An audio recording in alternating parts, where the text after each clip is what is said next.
तेजी से सारी थैली और सारे बड़े बड़े पतीलों में बिलकॉइंस भर रहा था और उसे तेजी से बाहर ला के रखे जा रहा था।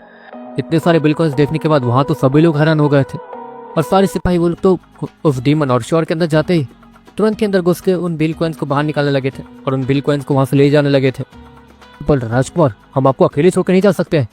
वो सारे सिपाही वो राजकुमार को देखते हुए कहते हैं, घबरा मत, मुझे यहाँ कुछ नहीं हो सकता और ये लड़के भी तो है मेरे साथ। एक काम करो, तुम लोग इन बिलकॉइंस को जल्द से जल्द महल पहुंचाओ और बाकी लोगों को भी यहाँ बुलवा लो।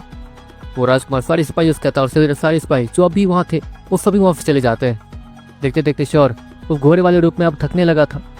वो काफ़ी देर तक, करीब 4 घंटे तक बिलकॉइंस को अपने साथ घसीटते हुए बाहर लाता, जिसके बाद देखते देखते उसका वो ठंडा हॉर्स वो गायब हो जाता है। वो बिजली वाला घोड़ा गायब होते ही श्योर अपनी आंखें खोलता और वो थका हुआ दिखने लगता। उसके पूरे बॉडी से पसीना निकल रहा था। हाँ बस, अब इससे ज़्यादा नहीं होगा। श्योर इतना कहते हुए वहीं लेट जाता। देखती देखती वो डीमन वो राजकुमार के सामने आता। देखो, तुम लोग ऑलरेडी यहाँ से आधी चीज़ें ले जा चुके हो और अगर आधे बिलकॉइंस और आधा खजाना और चाहिए तो तुम्हें मुझे यहाँ से आज़ाद करवाना होगा। मुझे आज़ाद करवाओगे तभी मैं तुम्हें बाकी की चीज़ें यहाँ से ले जाने दूंगा, वरना मैं भी तुम्हें परमिशन नहीं दे सकता हूँ इन सारी चीज़ों को यहाँ से ले जाने की। वो आर्मर वाला डीमन वो राजकुमार से कहता, एक बार बताओ, क्या हम तुम्हें बेवकूफ़ लगते हैं? अगर मैंने तुम्हें यहाँ से आज़ाद करवाया तो क्या गारंटी है कि तुम मुझे मारोगे नहीं? वो राजकुमार उस डीमन से कहता, नहीं मारूंगा, अपनी कसम खाता हूँ, मुझे निकालो यहाँ से। वो डीमन उस राजकुमार से कहता, देखो, वैसे भी यहाँ का आधा राज्य हमने लूट लिया है और इस महल के अंदर जो भी था, जो भी बिलकॉइंस थे, जो कि ऑलमोस्ट आधा खजाना यहाँ का, वो हमारे पास है। अब मुझे मतलब इतने सारे खजाने को लेके मैं करूँगा भी क्या? तो जितने खजाने हमारे पास हैं उतने से तो मैं आसानी से बहुत ज़्यादा आगे बढ़ सकता हूँ और अपने कबीले को भी आगे ले जा सकता हूँ। तो अब मुझे बाकी खजानों की भी जरूरत नहीं है। एक काम करो, तुम यहीं सरो, मैं यहाँ से जा रहा हूँ। इतना कहने के बाद वो राजकुमार श्योर को अपने कंधे पर लटकाता और वो लोग और मैग्रॉन वहाँ से निकल जाते हैं। धोखेबाज, देखो, अगर मैं यहाँ से आज़ाद हुआ तो तुम्हारे साथ वो होगा जो तुम सोच भी नहीं सकते हो। वो डीमन चिल्लाते हुए कहता। दूसरी तरफ श्योर वो इस्माइल के साथ उस डीमन को देख रहा था। अब कब उसे उल्लू बनाया गया था।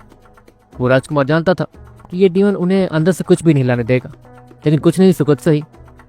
उस राजकुमार ने ज़्यादा लालच भी नहीं किया था और उससे बहुत सारा खजाना भी मिल गया था। देखना डीमन, मैं जरूर वापस आऊँगा, श्योर इस्माइल के साथ कहता।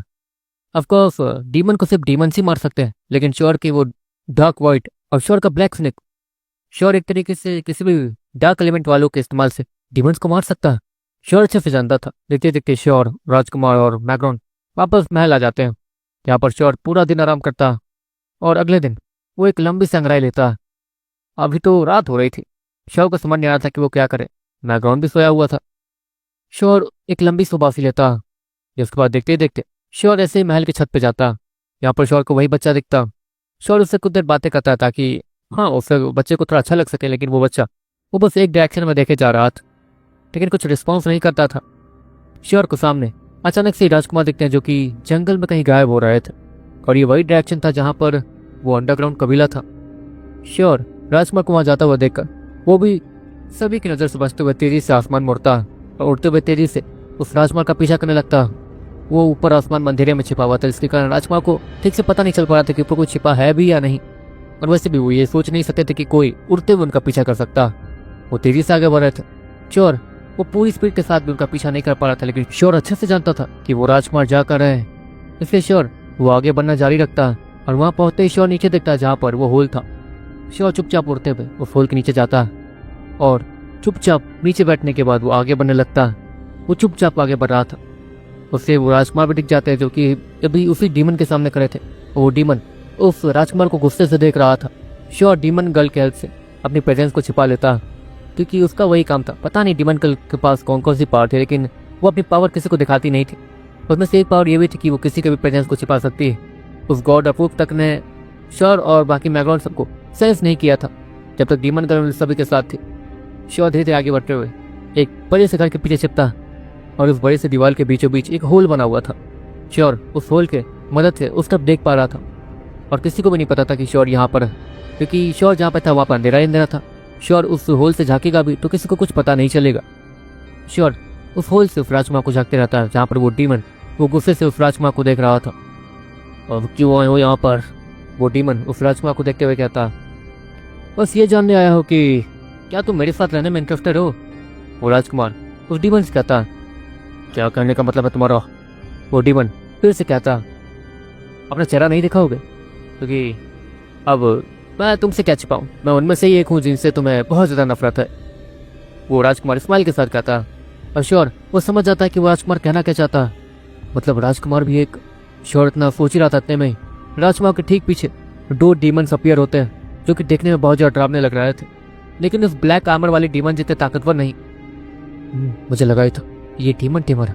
श्योर स्माइल के साथ उस राजकुमार को देखते हुए कहता, वो राजकुमार जैसे उस डीमन को पता चलता है कि वो राजकुमार एक डीमन टेमर है और वो यहाँ पर उसे टेम करने के इरादे से बाहर में जाओ, इतना कहते हुए वो डीमन अपने हेलमेट को उतारता, जहाँ पर उसका चेहरा वो पूरी तरीके से काला था। वो इंसान जैसा था लेकिन पूरी तरीके से काला, उसकी आंखें लाल थी और वो सच में बहुत ज्यादा डरावना दिख रहा था इंसानी रूप होने के बावजूद। तो ये है तुम्हारा असली चेहरा, लेकिन तुम अब भी अपने असली रूप में नहीं आए हो? वो राजकुमार उस डीमन से कहता, तुम्हारी इतनी औकात नहीं है कि तुम मेरे असली रूप को देख भी सको, तुम दबा के भाग जाओगे यहाँ से। वो डीमन वो उस राजकुमार से कहता, जो भी है, मैं तो तुमसे ये कहना आया हूँ कि अगर तुम यहाँ फसाद होना चाहते हो तो तुम्हें मेरे डिमोनिक कोर में जाना होगा। वो राजकुमार जैसे ही उस डीमन से ये कहता, बकवास बंद कर, तुम्हारे जैसे घटिया डीमन टेमर्स को मारना ही मेरा काम है और तुम ये सोच रहे हो कि मैं तुम्हारे डिमोनिक कोर में चला जाऊंगा? एक बार अंदर आके तो देखो, तो पता चलेगा कि मैं डीमन टेमर्स के साथ क्या क्या करता हूँ। वो डीमन वो राजकुमार से कहता, मैं अच्छे से जानता हूँ, लेकिन अब तुम्हें यहाँ फंसा दो ना तो तुम्हारे पास एक यही रास्ता है, क्योंकि मैं भी अगर अंदर आ गया तो तुम्हें मैं यहाँ से बाहर नहीं निकाल सकता हूँ, खुद सोच लो। वो राजकुमार शांत हो रही आवाज में उस डीमन से कहता। दूसरी तरफ राजकुमार के ठीक पीछे जो दोनों डीमन खड़े थे वो इस वक्त स्माइल के साथ उस सामने मौजूद डीमन को देख रहे थे। जहाँ तक है ये इसका इंसानी रूप है मास्टर, लेकिन अगर ये अपने असली रूप में आया तो ये कहीं ज्यादा और ज्यादा ताकतवर हो सकता है। ये अपने इंसानी रूप में थोड़ा कमजोर है, लेकिन अपने असली रूप में आने के बाद इसकी ताकत और भी ज्यादा बढ़ जाएगी। राजकुमार के दोनों डीमंस वो उससे कहते हैं।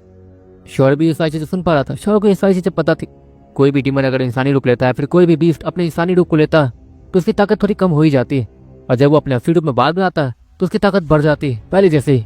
वैसे ही जैसे ये डीमन जो कि इंसानी रूप में है, जिसकी ताकत इतनी लग रही है जो कि सच में सेंस करने लायक भी नहीं है, वो इतनी है नहीं, वो इससे कहीं ज्यादा हो सकती है अगर वो अपने असली रूप में आ गया तो। दूसरी तरफ वो राजकुमार भी जो उस डीमन से एक बार भिड़ने के लिए सोच भी रहा था, ये सुनने के बाद नहीं, वो इस प्लान को गिव अप कर देता। वैसे में शॉर्ट ने कहने के बाद ब्लैक स्नेक के जीन्स को कंबाइन करने के बाद उस राजकुमार के बॉडी को स्कैन करने लगता, जहाँ पर वो उसका डिमोनिक कोर देख ही नहीं पा रहा था। श्योर, जहाँ तक मुझे लगता है कि तुम इसके डिमोनिक कोर को नहीं देख सकते हो जब तक कि तुम ताकतवर ना हो जाओ बिल्कुल इसके जितने ही। ये तुमसे कहीं ज्यादा ताकतवर है श्योर, ब्लैक स्नेक श्योर कहता, और श्योर इसकी बात को समझते हुए अपने सर को हाँ मिलाता। लेकिन श्योर दोबारा जब उस तरफ देखता तो श्योर को दिखता है कि राजकुमार का वो एक डीमन वो श्योर की तरफ मुड़ कर देख रहा था। अरे बाप रे, ये तो मेरी तरफ ही देख रहा। श्योर हैरानी से कहता। इसके बाद श्योर वहीं कुछ देर छिपा रहता, जिसके बाद श्योर दोबारा उस होल से जब झांकने की कोशिश करता तो श्योर को कोई दिखता नहीं है। लगता है सभी लोग चले गए। श्योर इतना कहने के बाद चुपचाप वहां से निकलता और उस बड़े से होल के पास जाता जहाँ से श्योर उड़ के वापस निकलने वाला था। अगले पल श्योर के टाँगों को कोई पकड़ लेता और अगले पल श्योर मुंह के बल नीचे गिरता। श्योर जैसे ऊपर की तरफ देखता वैसे एक खतरनाक सा डार्क पंच श्योर के मुंह पे आके लगने वाला था। रुको, वहां पर एक आवाज गूंजती और वो पंच जो श्योर के मुंह पे लगने वाला था अगले ही पल वो श्योर के चेहरे से 1 इंच की दूरी पे आकर रुक जाता। श्योर भी उस पंच को अपने मुंह के सामने देख रहा था और तो और श्योर उस पंच से बचने के लिए उड़ के पीछे की तरफ जाने वाला था। अब कोर्स श्योर घिसटने वाले आदमी उसमें थोड़ी है जो कि जमीन पे गिर जाए और घिसटते हुए पीछे जाए। वो सीधे उड़ते हुए पीछे जाने वाला था और वो शायद उस पंच को डॉज भी कर देता, लेकिन बीच में ही वो पंच रुक गया था। इससे श्योर ने भी अपना प्लान आगे बढ़ाया नहीं। श्योर ये देखता है कि वो पंच धीरे धीरे उसके चेहरे के ऊपर से निकल जाता और वो डीमन उस राजकुमार के पीछे जाके खड़ा हो जाता और वो राजकुमार धीरे धीरे श्योर के पास आता और श्योर को देखने लगता। लड़के, तुम्हें यहाँ आना नहीं चाहिए था, वो राजकुमार श्योर से कहता। श्योर खड़े होने के बाद अपने कपड़ों को साफ करता।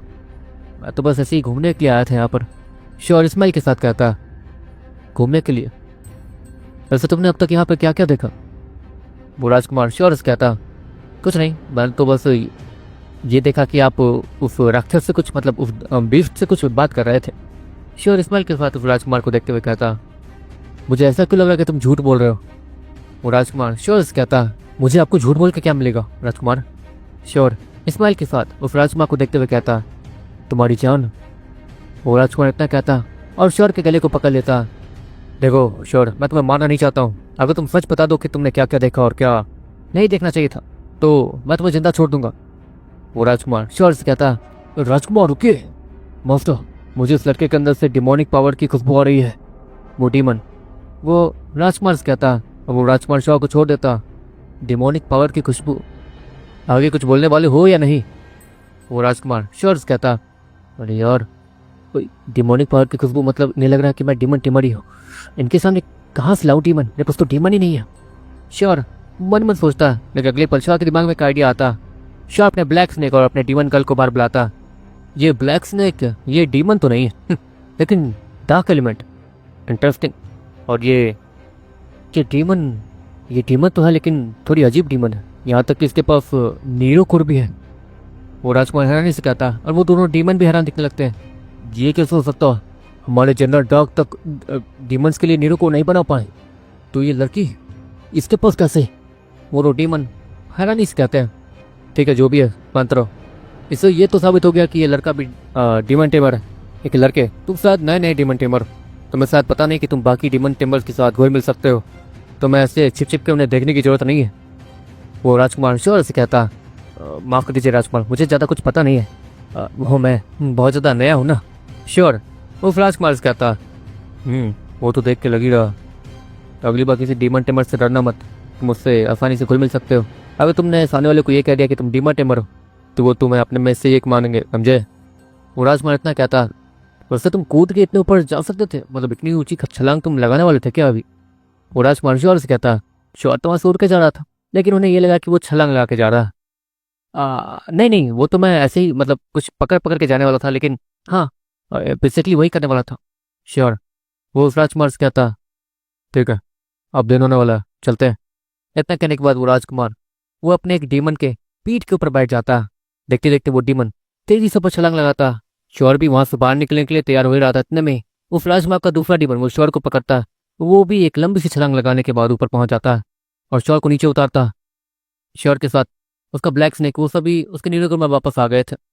वैसे उस अपने ब्लैक स्नेक को संभाल कर रखना, वरना अगर किसी की नजर उसके पड़ गई और अगर किसी को डार्क एलिमेंट का थोड़ा भी नॉलेज हुआ तो तुम और तुम्हारा वो ब्लैक स्नेक दोनों खतरे में पड़ जाएंगे। वो राजकुमार श्योर से कहता और देखते देखते श्योर और वो राजकुमार एक साथ वहां से निकल जाते हैं। वैसे राजकुमार मुझे ज़्यादा कुछ पता नहीं है, डेमोनिक कोर कैसे दिखता है? श्योर वो राजकुमार से कहता, जब श्योर ने सलोना के डेमोनिक कोर को देखने की कोशिश की थी तो श्योर उसके डेमोनिक कोर को देख पाया था, पता नहीं क्यों, लेकिन वो राजकुमार के डेमोनिक कोर को नहीं देख पा रहा था। दिखना, जब तक तुम ना चाहो तब तक तुम्हारा डेमोनिक कोर कोई भी नहीं देख सकता। इतना कहने के बाद वो राजकुमार इतना कहता और श्योर जिसने ब्लैक स्नेक के जीन्स को अपने साथ कंबाइन रखा था वो अब उस राजकुमार के डेमोनिक कोर को देख पा रहा था, क्योंकि उसके नीरो कोर के बगल में ही था।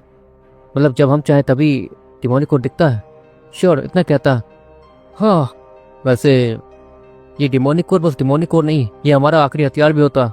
इससे हम लोग एक आखिरी हथियार की तरह इस्तेमाल कर सकते हैं, लेकिन इससे हमारी जान जाना पक्का है। अगर तुम किसी ऐसी सिचुएशन में फंसे हो जहाँ पर दुश्मन तुम्हें मार ही देगा, तुम कंफर्म हो कि तुम मरने वाले हो, तो तुम इसका इस्तेमाल कर सकते हो एक हथियार की तरह। और इस डेमोनिक कोर की मदद से ही कोई भी इंसान मरने से पहले एक डीमन को मार सकता है। वो राजकुमार श्योर कहता है, जैसा कि फलोना ने किया था, मतलब फलोना दीदी ने किया था। श्योर मन मन सोचता है, मतलब जब कोई अपने डेमोनिक कोर को हम मतलब हथियार की तरह इस्तेमाल करने वाला हो तब ये डेमोनिक कोर दिखेगा। श्योर उस राजकुमार से कहता और वो राजकुमार अपने सर को हाँ मिलाता। अगर तुम इसका इस्तेमाल हथियार की तरह करने वाले हो तो तुम्हें इसे छिपाने की जरूरत नहीं है। डीमंस भी तुम्हें ये करता हुआ देखकर भाग जाएंगे। एक तरीके से ये होता, अगर डीमन तुम्हें ये सब करता हुआ देखकर भाग गए तब तो मरने की भी जरूरत नहीं पड़ेगी तुम्हें। वो राजकुमार श्योर कहता, वैसे क्या मैं तुम्हारा डेमोनिक कोर देख सकता हूँ?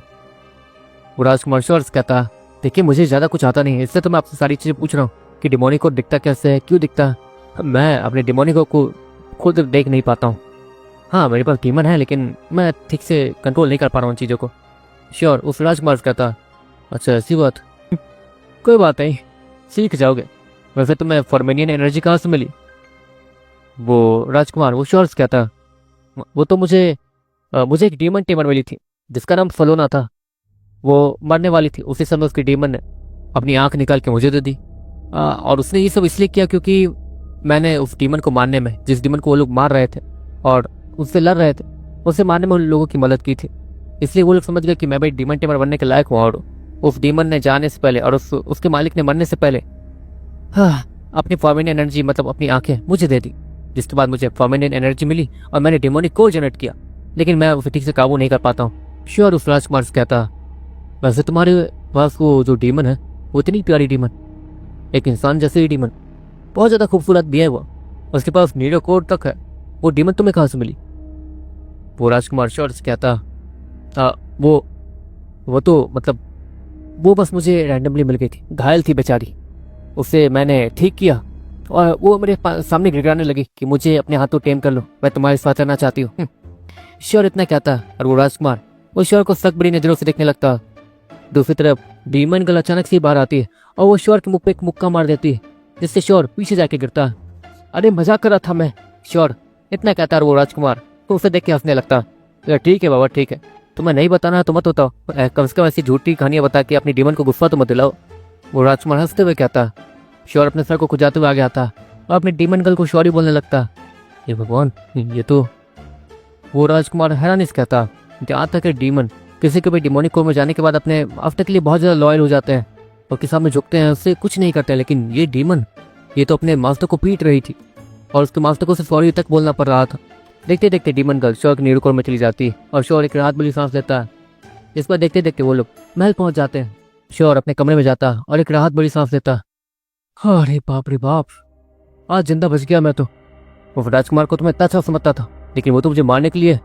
हाँ बहुत अच्छा हुआ कि उसे ये लगा कि मैं डीमन टेमर हूँ। लेकिन इतना कहने के बाद वो डीमन गर्ल को बाहर बुलाता। जहाँ तक है वो लोग तुम्हें डीमन तो समझ रहे थे, मतलब तुम डीमन ही हो, लेकिन मेरे नीरो कोर के अंदर तुम्हारा जन्म हुआ है, मतलब तुम बीस्ट भी हो और डीमन भी। लेकिन डीमन और बीस्ट दोनों एक साथ कैसे हो, मुझे ये नहीं पता चल रहा। श्योर वो डीमन गर्ल से कहता, पता तो मुझे भी कुछ नहीं है कि तुम्हारे जैसे लड़कों के हाथ में आ कैसे गई। डीमन गर्ल वो ऊपर देखते हुए कहती है। वो श्योर से गुस्सा लग रही थी। अरे बाबा गुस्सा मत हो, वैसे एक बात बताओ, तुम्हें अपने अंदर कुछ डीमन जैसा लगता है क्या? श्योर डीमन गर्ल्स कहता, नहीं मुझे बीस्ट जैसा ही लगता है, सब कुछ बीस्ट जैसा, मैं बीस्टों की तरह डेवलप कर सकती हूँ, देख नहीं रहे हो? डीमन गर्ल श्योर कहती है। ये भी है, मतलब हमारी ये नाटकबाजी ज़्यादा नहीं चलेगी, मुझे जल्द से जल्द किसी डीमन को टेम करना होगा और पता नहीं मैं उस डीमन को अपने इस नीरो कोर में रख पाऊंगा या नहीं। हाँ ये नीरो कोर बाकी के नीरो कोर से अलग है, लेकिन मैं इस नीरो कोर के अंदर उन डीमंस को रख सकता हूँ या नहीं ये नहीं मुझे नहीं पता। मुझे जल्द से जल्द किसी डीमन को ढूंढना होगा, वरना डीमन टेमर्स मुझे ढूंढते हुए आएंगे और मैं उनके बीच फंस जाऊंगा अच्छे से, क्योंकि तुम्हारी वजह से वो दूसरे डीमंस या फिर दूसरे डीमंस टेमर्स को ये लग सकता है कि वो जो डिमोनिक एनर्जी निकल रही है, डिमोनिक एनर्जी उसकी खुशबू वो तुम्हारे अंदर से निकल रही है। बाकी के राज क्या है मुझे भी नहीं पता। श्योर डीमन गर्ल्स कहता, लेकिन श्योर किसी भी डीमन को ढूंढना इतना आसान भी नहीं है। तुम्हें एक डीमन मिला था ना, वो तो इतना कुत्ता कमीना और घटिया था, और तो और वो ताकतवर भी बहुत है। उससे टीम बनने उससे तो वो राजकुमार भी टीम करने गया था, लेकिन टीम नहीं कर पाया। वो डीमन गर्ल श्योर कहती, नहीं उसके जैसे घटिया डीमन को टेम करना भी नहीं चाहता हूँ मैं। मेरी नीरो कोर में आने के बाद सभी के पास फ्रीडम होती है, अगर उसके पास फ्रीडम हुई तो वो मेरी बात नहीं मानेगा और बाहर निकल जाएगा और कुछ भी कर सकता है। इसलिए मुझे ऐसे डीमंस को अपना साथ बनाना होगा, मतलब साथी बनाना होगा जो कि मेरी बात माने। बाकी बात रही डिमोनिक कोर जनरेट करने की, तो वो मैं कोशिश कर सकता हूँ। डिमोनिक कोर में अगर कोई डीमन जाता है तो वो एक तरीके से मेरा गुलाम बनकर रह जाएगा, मेरी सारी बातें मानेगा, मुझे अपना असली मास्टर समझेगा, तुम जैसा नहीं जो कि दूसरे के सामने आके अपने मास्टर को ही 2 थप्पड़ मार दे। श्योर स्माइल के साथ डीमन गर्ल से कहता और डीमन गर्ल उससे फिर से मानने लगती, अरे ठीक है बाबा, फलोना दीदी के डीमन ने जो अपनी आंखें मुझे दी थी वो एनर्जी वो फॉर्मिन एनर्जी थी जो कि सीधे मेरे इस नीरो कोर में चली गई थी। मतलब मैं इस नीरो कोर के अंदर भी डीमंस को रख सकता हूँ, लेकिन परेशानी यह है कि वो मेरी बात नहीं मानेंगे। डिमोनिक को जनरेट कैसे करना है वो मुझे सोचना होगा। श्योर स्माइल के साथ कहता, ऑफ कोर्स अब वो ज़्यादा रिस्क नहीं लेने वाला था। डीमंस डीमन गर्ल की वजह से ढूंढ सकते थे और उसके पास आ सकते थे, और उन्हें ये लगेगा कि श्योर डीमन टेमर है तो वो उस पर हमला करेंगे ही करेंगे, क्योंकि डीमन टेमर डीमंस के लिए बहुत बड़ा खतरा है। और बाकी डीमन टेमर्स को श्योर एक्सप्लेन करते करते थक जाएगा कि वो एक डीमन टेमर है, और अगर वो एक्सप्लेन नहीं कर पाया तो डीमन टेमर्स उसे मार देंगे। ऑफकोर्स अगर किसी आम आदमी को डीमन टेमर के बारे में पता है तो उसका जिंदा रहना खतरे से खाली नहीं है किसी भी डीमन टेमर के लिए। या फिर ये बात डीमन टेमर वाली बात बाहर नहीं आनी चाहिए, वो लोग ये भी चाहते हैं। हाँ इस राज पर से तो पर्दाफाश करना ही होगा। सुलना दीदी के पास जाता हूँ, सारी चीजें पूछूंगा उनसे। श्योर इस्माइल के साथ कहता, और देखते देखते रोशनी आती है, वो धूप की रोशनी सीधे श्योर और मैग्रॉन के ऊपर आती है और श्योर और मैग्रॉन वो वहां से टेलीपोर्ट हो जाते हैं। मैग्रॉन जब उसकी आंख खुलती है तो वो जमीन पर सोया हुआ था। अरे कम से कम मुझे उठा तो देते। मैग्रॉन इतना कहते हुए अपने पाँव पे खड़ा होता और आसपास देखता, जहां पर वो अपने कमरे में आराम से सोया हुआ था, वो भी जमीन पे। लेकिन वहां कोई था नहीं। काव्या, बाकी सभी लोग कहाँ गए? मैग्रॉन वहां पर सिर्फ काव्या को देखता, जो कि ऐसे ही खेल रही थी। बाकी सभी लोग, डैडी, शर भैया और फलूना दीदी, वो तीनों ही बाहर गए हुए हैं किसी काम से। काव्या मैग्रॉन से कहती है, अच्छा ठीक है, वैसे उनके बीच कोई बात सुनी तुमने जो कि वो लोग कर रहे हो? मैग्रॉन फिर से काव्या से कहता, हो सकता है कि काव्या ने कुछ सुना हो। नहीं, वो लोग तो भूत वगैरह की ही बातें करते रहते हैं, तो बस वही बातें की और यहाँ से चले गए। काव्या वो मैग्रॉन से कहती है और मैग्रॉन समझ जाता कि आखिर माजरा क्या है, और वो भी तुरंत रूम से बाहर निकल जाता और वहां पहुंचने लगता है जहां पर श्योर, मैग्रॉन और बाकी सारे बीस्ट एलिमेंटल प्रैक्टिस किया करते थे, उसी ग्राउंड में।